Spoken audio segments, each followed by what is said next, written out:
ناظرین، آدھی رات کو بڑی خبر آئی ہے عمران خان صاحب کے حوالے سے. یہ خبر ہم آپ کو دینے جا رہے ہیں. آپ سے درخواست کے چینل کو سبسکرائب کرنا مت بھولیے گا, بیل آئیکن پریس کیجیے گا. اگر آپ کو ویڈیو پسند آئے اسے لائک اور شیئر ضرور کیجیے گا.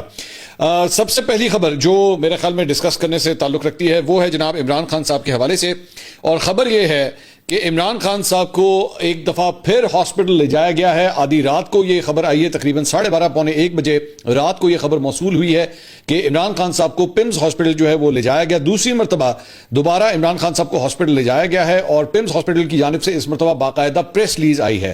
پچھلی مرتبہ جب یہ واقعہ پیش آیا تھا تو کئی دن تک جو ہے ایکچولی اس کے بارے میں کوئی پریس ریلیز نہیں آئی تھی, کچھ نہیں بتایا گیا تھا. اس مرتبہ باقاعدہ طور پہ یہ پریس ریلیز جاری کی گئی ہے کہ عمران خان صاحب کو کل, میں ایکچولی اس کو پڑھ دیتا ہوں, ساتھ ساتھ انگلش میں پڑھ دیتا ہوں اور اس کے بعد اس کی جو ہے وہ تشریح بھی کرتا ہوں ساتھ. Medical care update. Mister Imran Ahmed Khan Niazi, central jail Adiala.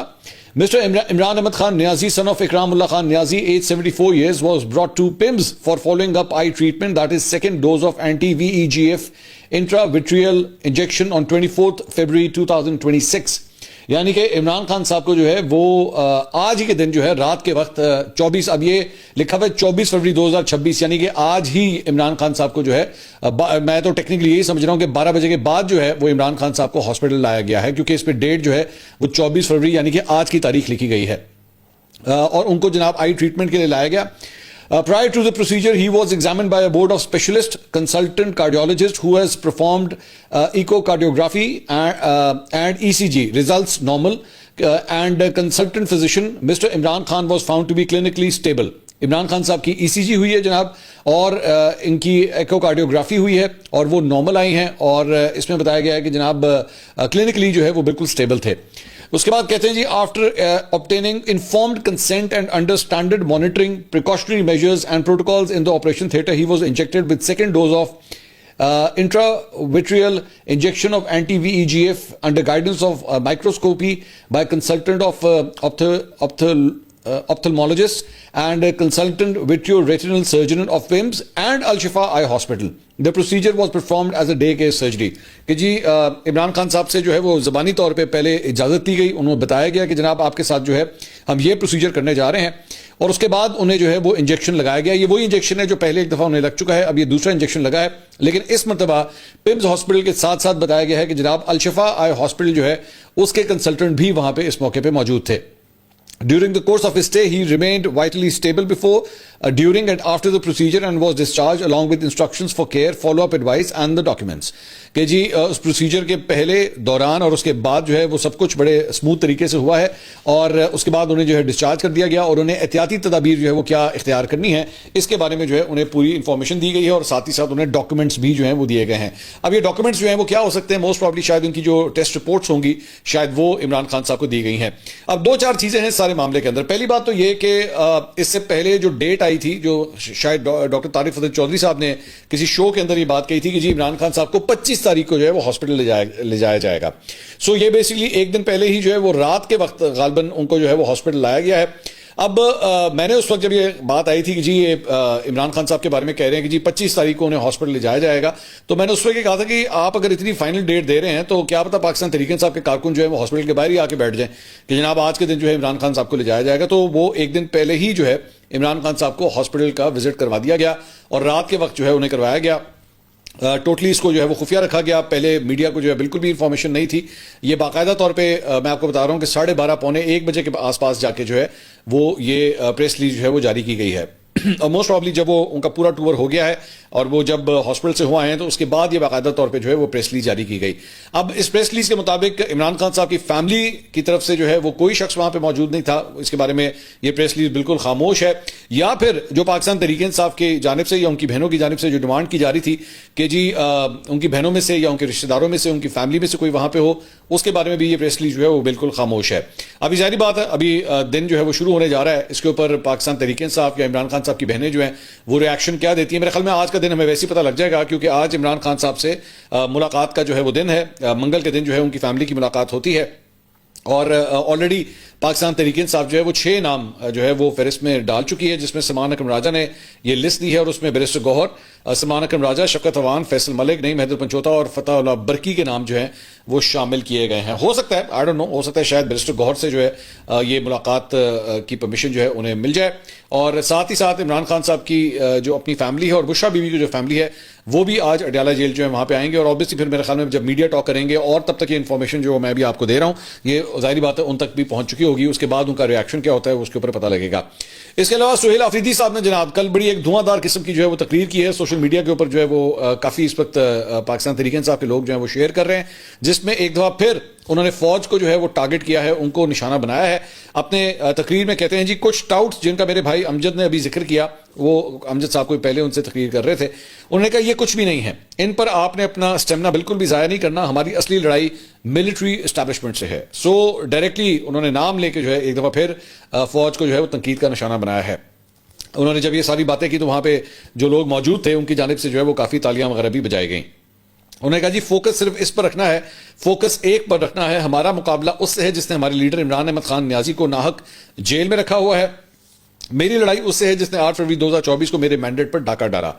میری لڑائی ان سے ہے جنہوں نے 17 سیٹوں سے ایک کرپٹ 2 نمبر اور نااہل ٹولہ ہم پر مسلط کیا. انہوں نے جو ٹاؤٹ چھوڑے ہوئے ہیں یہ کیا چاہتے ہیں؟ یہ کرسی چاہتے ہیں. یہ کرسی مجھے چاہیے ہی نہیں. یہ جنگ، یہ لڑائی عمران خان کے نظریے کی ہے. عمران خان نے ایک مڈل کلاس لڑکے کو وزیر اعلیٰ بنایا تو جتنے بھی ایلیٹ مافیا ہیں اس کو یہ چیز پسند نہیں، لیکن عمران خان نے ہمیں وہ موقع دیا ہے. یہ کرسی مجھے عمران خان نے دی ہے. نوجوانوں یہ لڑائی ہم سب کی ہے. اگر میں ہارا تو آپ سب ہار جاؤ گے، اگر میں جیتا تو آپ سب جیت جاؤ گے. ہم سب نے لڑنا ہے آئین اور قانون کے لیے، حقیقی جمہوریت کے لیے، عمران خان کے لیے، عمران خان کے نظریے کے لیے. ہم پرہم جدوجہد کریں گے. ہم اپنے امن فورس کو چیئرمین عمران خان کی رہائی کے لیے بنانے جا رہے ہیں، انشاءاللہ بنائیں گے بھی، اور اس کے ذریعے اپنے لیڈر عمران خان صاحب کو رہا بھی کروائیں گے. تو یہ جناب سہیل آفریدی صاحب جو ہے ایک دفعہ پھر گرجے اور برسے ہیں اور ایک دفعہ پھر سے اسٹیبلشمنٹ کے اوپر، ملٹری اسٹیبلشمنٹ کے اوپر جو ہے انہوں نے تنقید کی ہے. اب پچھلے دنوں جو ہے وہ تھوڑا سا سافٹ ہو گئے تھے، ان کی میل ملاقات بھی ہوئی تھی کور کمانڈر پشاور کے ساتھ، جو ہے ایک جو لا اینڈ آرڈر کے حوالے سے ایک میٹنگ تھی وہ انہوں نے اٹینڈ بھی کی تھی. وزیر اعظم سے بھی ان کی ملاقات ہوئی تھی. تو پاکستان تحریک انصاف کے، میں نے آپ کو اس وقت بھی یہ بات کہی تھی اپنے ویلاگس کے اندر کہ پاکستان تحریک انصاف کے کارکنوں کا بہت پریشر ہے ان کے اوپر، سوشل میڈیا کے اوپر جو ہے جو کچھ کہا جاتا ہے اس کا بھی بہت پریشر ہے. سو میرے خیال میں اب انہوں نے یہ فیصلہ کیا ہے کہ مجھے گیئر جو ہے وہ دوبارہ چینج کرنا پڑے گا. میں سافٹ نہیں ہو سکتا کیونکہ اگر میں سافٹ ہوتا ہوں تو اس کی وجہ سے کارکن جو ہے وہ میرے پہ تنقید بہت کرتے ہیں.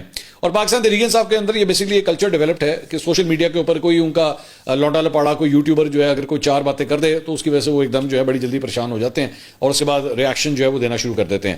تو بالکل ویسی صورتحال جو ہے یہاں پہ بھی دیکھنے میں آئی ہے.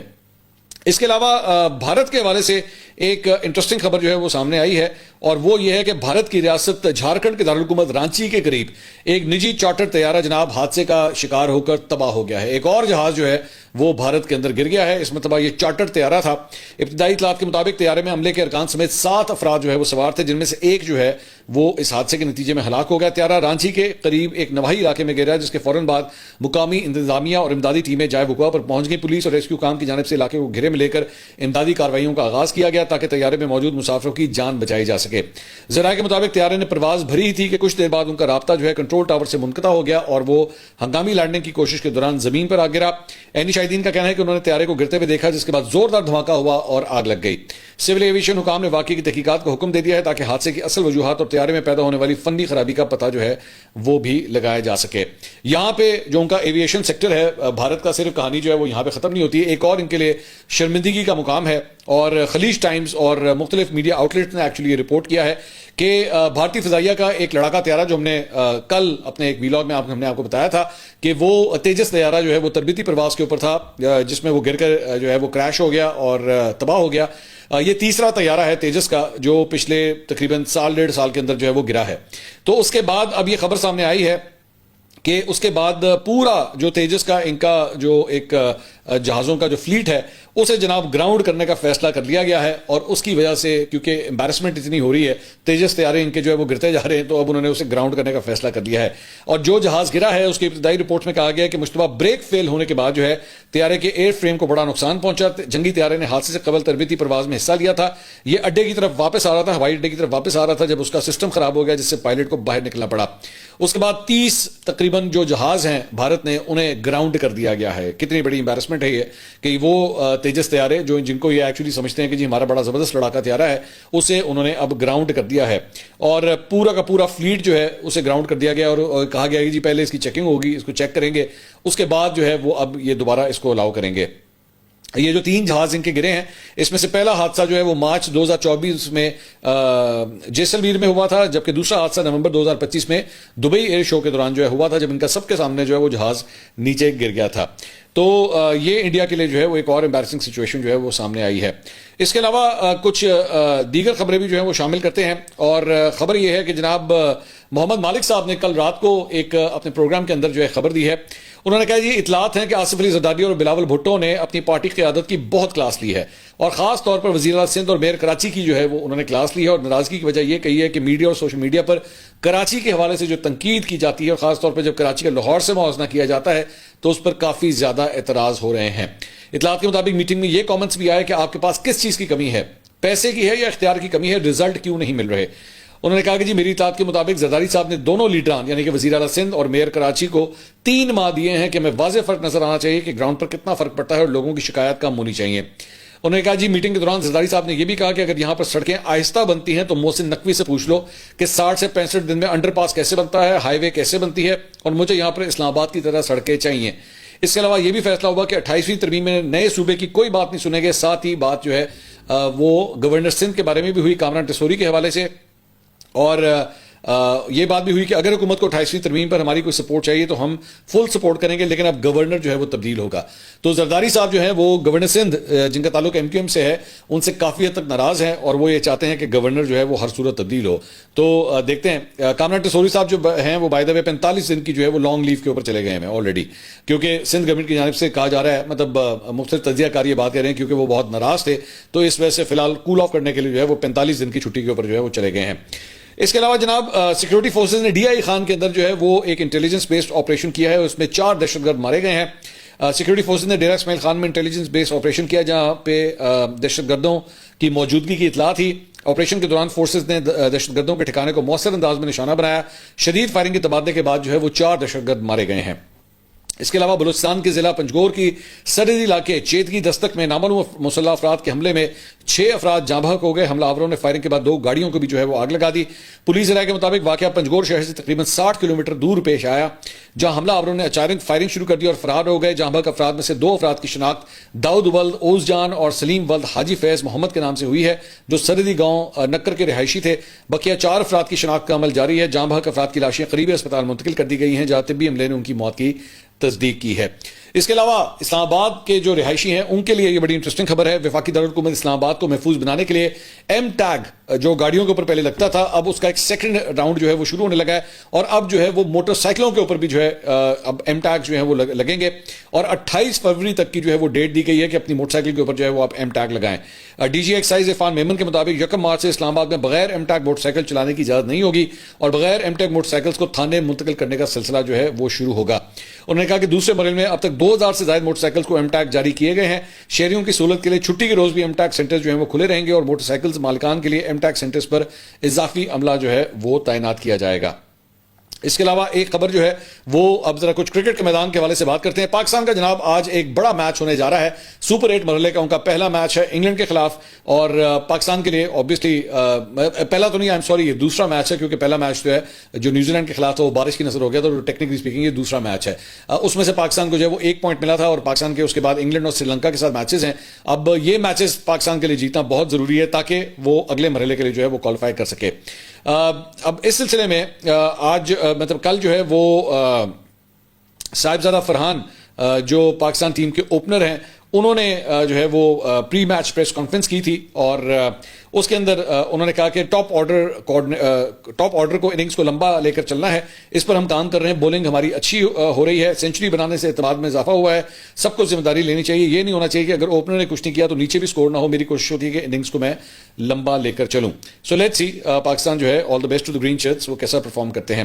اس کے علاوہ ایک اور خبر جو ہے وہ انڈیا کے حوالے سے ہے، اور وہ اس لیے ان کے لیے پریشان کن ہے، وہ کیونکہ ویسٹ انڈیز اور زمبابوے کے درمیان جو کل میچ ہوا ہے اس میں ویسٹ انڈیز نے جناب زمبابوے کو 107 رن سے بآسانی شکست دی ہے، بڑے مارجن سے انہوں نے شکست دی ہے. پہلے بیٹنگ کرتے ہوئے ویسٹ انڈیز نے مقررہ اوورز میں 6 وکٹوں کے نقصان کے اوپر 254 رن سکور کیے. اندازہ کریں آپ ذرا، 254 رنز T20 میچ کے اندر، یہ کسی بھی T20 ورلڈ کپ کے اندر سیکنڈ ہائی سکور ہے. جو بنایا گیا ہے, جو ویسٹ انڈیز نے جو ہے یہ اسکور کیا ہے. اور جواب میں اس مرتبہ زمبابوے کی ٹیم جو ہے وہ پرفارمنس نہیں دکھا سکی جو اس سے پہلے انہوں نے آسٹریلیا کے خلاف بھی دکھائی تھی. اس مرتبہ وہ پرفارمنس جو ہے وہ نظر نہیں آئی اور ایک بڑے بھاری مارجن سے جو ہے وہ زمبابوے کو شکست کا سامنا کرنا پڑا. اب ہوا یہ ہے کہ ان کے گروپ کے اندر basically South Africa, India, West Indies اور زمبابوے, یہ 4 ٹیمیں اس کے اندر شامل ہیں. اب ساؤتھ افریقہ سے جو ہے بڑے مارجن سے انڈیا آلریڈی ہار چکا ہے. یہاں پہ ویسٹ انڈیز نے اور بڑے مارجن سے جو ہے وہ زمبابوے کو ہرا دیا ہے. تو اب آئندہ کے میچز کے لیے انڈیا کے لیے اپنے باقی میچز تو جیتنا ضروری ہے ہی ہے, لیکن مارجن کو بھی سنبھالنا پڑے گا کیونکہ نیٹ رن ریٹ جو ہے وہ انڈیا کا اس وقت -3.8 کے اوپر جا چکا ہے, جبکہ ویسٹ انڈیز نے یہ جو اتنے بھاری مارجن سے زمبابوے کو ہرایا ہے اس کا رن ریٹ جو ہے وہ 5.35 کے اوپر جا چکا ہے. تو اوپر کی جو 2 ٹیمیں ہیں وہ مطلب اس وقت انڈیا سے اوپر جو ہے وہ ساؤتھ افریقہ اور ویسٹ انڈیز جو ہے وہ آلریڈی اوپر آ چکے ہیں. تو آگے کے میچز کے اندر جو ہے وہ انڈیا کے لیے ایک بڑا مشکل ٹاسک جو ہے وہ سامنے آ رہا ہے. اچھا, انٹرسٹنگ بات یہ ہے کہ جنوبی افریقہ کے خلاف اس میچ سے پہلے انہوں نے, انڈیا والوں نے جو ہے وہ ایک مزاحیہ قسم کا جو ہے وہ اپنی طرف سے ایک ایڈ بنایا تھا جس کے اندر ایک دکھایا گیا تھا کہ ایک بندہ جو ہے اس نے انڈین جرسی پہنی ہوئی اور ایک اور بندہ ہے اس نے ساؤتھ افریقہ کی جرسی جو ہے وہ پہنی ہوئی تھی. تو اس کے اندر جا کے جو ہے وہ اس کا مذاق اڑاتا ہے اور اسے کہتا ہے جی کپ تو ہم ہی لے کے جائیں گے, سپر 8 کے میچ میں بھی ہم آپ کو ہرائیں گے, کپ بھی ہم لے کے جائیں گے, فی الحال آپ یہ کپ کیک کھائیں. مطلب اس کو کیک کا پیس دیتا ہے اور کہتا ہے جی آپ یہ کپ کیک جو ہے وہ کھائیں. بعد میں جو ہے جنوبی افریقہ نے انڈیا کو ہرا دیا, اس ایڈ کے آنے کے بعد جو ہے انہوں نے ہرا دیا. تو اب اس ایڈ کو جہاں سے ایکچولی اس کو ریلیز کیا گیا تھا وہاں سے انہوں نے وہ ایڈ ہی جو ہے وہ ڈیلیٹ کر دیا, کیونکہ لوگوں نے اتنا مذاق اڑایا ہے ان لوگوں کا کہ جی تم لوگ کتنے کو غرور سے بھرے ہوئے لوگ ہو کہ تم لوگوں کے دماغوں سے جو ہے یہ بھوسا جو ہے وہ اترتا ہی نہیں ہے. اب انہوں نے شرمندہ ہو کے جو ہے اس ایڈ کو ہی وہاں سے ڈیلیٹ کر دیا ہے.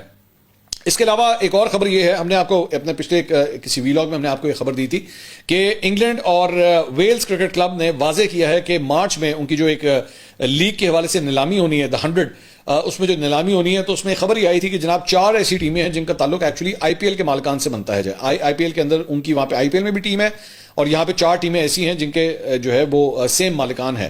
تو انہوں نے خبر یہ آئی تھی کہ جناب پاکستانی پلیئرز کو جو ہے وہ نہیں خریدیں گے اور اس کے اوپر جو ہے وہ انہوں نے ایک پالیسی اپنی بنا لی ہے کہ وہ پاکستانی پلیئرز کو نہیں خریدیں گے. یہ بات میڈیا کے اندر آ گئی اور جب سے میڈیا کے اوپر آئی ہے تو اس کے بعد انگلینڈ کے اندر جو ہے بڑی تشویش کا اظہار کیا جا رہا ہے کہ یہ کس قسم کی ان کی ذہنیت ہے کہ جی کیونکہ ایک شخص کا تعلق فلاں ملک سے ہے تو اس لیے ہم جو ہے اسے اپنی ٹیم میں شامل نہیں کریں گے. تو اس کے اوپر جو انگلش کرکٹ بورڈ ہے انہوں نے بڑا سخت اپنا سٹانس لیا ہے اور انہوں نے خبردار کیا ہے اور خط لکھ کر تمام ٹیموں کے مالکان کو جو ہے انہوں نے واضح کیا ہے کہ اس قسم کا امتیازی سلوک جو ہے وہ کسی صورت برداشت نہیں ہوگا. اور ای سی بی نے اپنے بیان میں کہا ہے کہ وہ توقع رکھتے ہیں کہ تمام 8 ٹیمیں اس بات کی عکاسی کریں کہ The 100 دنیا بھر کے کھلاڑیوں کے لیے ایک کھلا ٹورنامنٹ ہے. 11 اور 12 مارچ کو لندن میں ہونے والی نیلامی کے لیے مجموعی طور پر 67 پاکستانی کھلاڑیوں جس میں 63 مرد اور 4 خواتین جو ہیں انہوں نے اپنے آپ کو رجسٹر کروایا ہوا ہے. نمایاں ناموں میں شاہین شاہ افریدی, شاداب خان, حارث روف اور وسیم شاہ جو ہیں وہ شامل ہیں. 2025 کے ایڈیشن میں محمد عامر اور ماد وسیم نے اس کے اندر شرکت کی تھی جو نجی سرمایہ کاری سے قبل یہ آخری سیزن تھا. تو اس کے اندر تو پاکستانی پلیئرز جو ہیں وہ شامل ہوئے تھے. اب دیکھتے ہیں کہ کیا یہ ٹیمیں جو ہیں دوبارہ انہیں لیتی ہیں یا نہیں لیتی. اس کے علاوہ ایک خبر جو ہے وہ ایران کے حوالے سے آپ کے ساتھ جو ہے وہ شیئر کرنا چاہیں گے. وہاں سے خبر یہ آئی ہے کہ جناب امریکہ جو ہے وہ ایک عجیب حرکت وہاں پہ ایران کے اندر ہوئی ہے اور وہ یہ ہوئی ہے کہ بڑے حیران کن طور پہ پراسرار طریقے سے جو ہے وہاں پہ مختلف جو ایرانی شہری تھے ان کے موبائل فونز کے اوپر جو ہے ایک گمنام قسم کا پیغام آیا وہاں پہ اور اس پیغام میں جو ہے وہ امریکی صدر ڈونلڈ ٹرمپ کے نام کی جانب سے یہ آیا تھا کہ جی ان کی جانب سے یہ پیغام ہے اور اس میں لاکھوں ایرانی شہریوں کو اپنے موبائل فون کے اوپر یہ پیغام آیا. اس میں لکھا ہوا تھا جی امریکی صدر ڈونلڈ ٹرمپ جو ہے وہ باتوں کے نہیں کام کے آدمی ہے, بس انتظار کرو اور دیکھو. تو یہ بیسکلی انفارمیشن وارفیئر کے اندر جو ہے یا پروپیگنڈا بلڈنگ کے اندر جو ہے یہ بھی ایک نیا ٹول ہے جو نظر آ رہا ہے کہ ایک دم ایرانیوں کے موبائل فونز کے اوپر جو ہے وہ یہ ایک پراسرار قسم کا میسج آیا. اب یہ میسج آیا کس طرح ہے, کیا جو ٹیلی کمیونیکیشن کمپنی تھی اس کے سسٹم کو ہیک کر کے اس کے یوزرز کو جو ہے وہ یہ پیغام بھیجا گیا ہے ڈر پیدا کرنے کی خاطر, پینک پیدا کرنے کی خاطر, وی ڈونٹ نو. لیکن معاملہ جو ہے وہ دن بدن ایران اور امریکہ کے حوالے سے جو ہے وہ سیریس ہوتا جا رہا ہے. اگلی ویڈیو میں آپ سے دوبارہ ملاقات ہوگی. اللہ حافظ.